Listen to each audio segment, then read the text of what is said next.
Hello, welcome to online physics coaching lecture number 1.2 class 11th physics physical world first unit.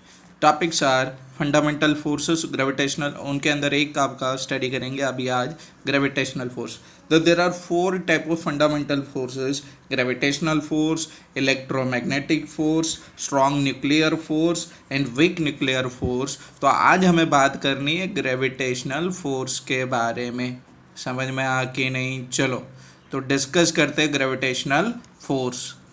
और अभी बता दूं, एकदम डिटेल में नहीं स्टडी करना क्योंकि क्लास 11th आपकी 8th नंबर की जो यूनिट है पूरी ग्रेविटेशन के रिलेटेड है, तो वहाँ पे काफ़ी ज़्यादा हम डिटेल में स्टडी करेंगे. तो यहाँ से मैं आपको जस्ट ऑरियो और उनकी जो प्रॉपर्टीज़ है ग्रेविटेशनल फोर्स की वो डिस्कस कर देता हूँ. ठीक है, चलो तो पहले देखते हैं what is gravitational force. force of mutual attraction between two bodies by virtue of their masses. अगर दो ऑब्जेक्ट है जिनके पास मास है तो मास की वजह से जो फोर्स एक्सर्ट होती है that is called gravitational force. ठीक है, और न्यूटन ने ग्रेविटेशनल लॉ दिया था जो हम आगे जाके क्लास 11th के 8th नंबर के यूनिट के अंदर स्टडी करने वाले. ठीक है, ये 8th यूनिट है पूरा इनके ऊपर. तो वो जो ग्रेविटेशनल लॉ था वो क्या था? F is equal to G m1m2 divide by R square. It means अगर एक ऑब्जेक्ट है जिनका मास कितना m1 और एक दूसरी ऑब्जेक्ट है जिनका मास कितना m2 and that centre to centre distance is r, then the force of attraction between two objects, and this force is gravitational force, is directly proportional to product of masses and inversely proportional to square of the distance between them. और ये आपकी क्या होगी? Universal gravitational constant, जिनको हमें detail में study करना है 8th यूनिट के अंदर. ठीक है, तो ये आपका ग्रेविटेशनल फोर्स होगा बिटवीन टू ऑब्जेक्ट. और हमेशा याद रखो ये क्या होगी? अट्रैक्टिव, जो अभी आगे जाके प्रॉपर्टीज़ के अंदर इनकी डिस्कशन करेंगे हम.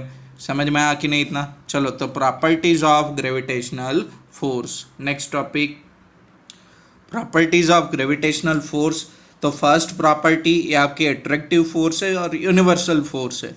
ठीक है, तो universal attractive force, gravitational force is universal attractive force. Clear? Second property कि आपकी ये जो है that is force is directly proportional to product of two masses and this force is inversely proportional to square of the distance between two object. Inverse square law. फिर देखो ये आपकी long range force है. ठीक है, लंबे distance तक ये फोर्स आपकी एग्जर्ट होती है. ठीक है, क्लियर? फिर देखो यहाँ पे ये आपकी जो ग्रेविटेशनल फोर्स है, ठीक है, वो वीकेस्ट फोर्स है सबसे. जो चार फोर्सेस मैंने बोली ना उनके अंदर सबसे वीकेस्ट फोर्स आपकी कौन सी है? Gravitational force. भले आपकी वीकेस्ट फोर्स हो लेकिन लाइक फिनोमिनन में बोलूँ कि आपकी जो सैटेलाइट है, ठीक है, या तो आपका मून जो है वो अर्थ के अबाउट जो भी रिवॉल्व कर रहा है, ठीक है, तो ये जो पॉसिबल है that is due to gravitational force.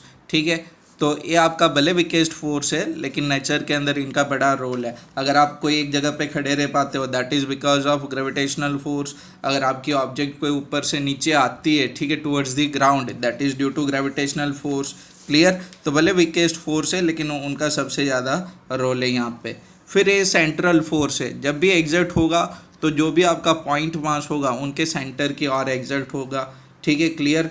तो ये कौन सी फोर्स है? आपकी सेंट्रल फोर्स है.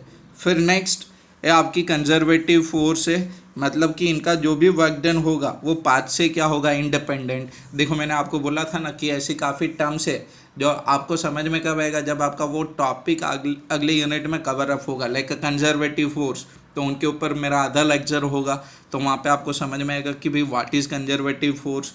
तो ये आपकी कौन सी फोर्स है? Conservative force. क्लियर? तो ये आपका क्या होगा? कंजर्वेटिव फोर्स होगा. सेंट्रल फोर्स है, वीकेस्ट फोर्स है. फिर ये मीडियम पे डिपेंड नहीं करती. ठीक है, कि वो किस पे डिपेंड करेगी? तो डिस्टेंस पे डिपेंड करेगी, प्रोडक्ट ऑफ मासेस पे डिपेंड करती है. क्लियर। तो ये आपकी ग्रेविटेशनल फोर्स की क्या होगी, प्रॉपर्टीज होगी। तो इनको आप एक बार लर्न, ये जस्ट ऐसे याद कर लो जैसे कि आपका 8th यूनिट कवर अप होने वाला है ना, ग्रेविटेशन, ठीक है, फिर आपको सब याद आ जाएगा, ठीक है। इनके लिए कोई आपको रट्टा नहीं करना, जस्ट अभी आप खाली इतने पॉइंट्स याद कर लो, क्लियर। चलो, तो कल हम बात करेंगे सेकेंड फोर्सेस के बारे में, वो होगा आपका इलेक्ट्रोमैग्नेटिक फोर्स। ओके, चैनल को लाइक करो, सब्सक्राइब करो और अपने फ्रेंड्स के साथ भी इनको शेयर करो। घर पे बैठो, घर से पढ़ाई करो।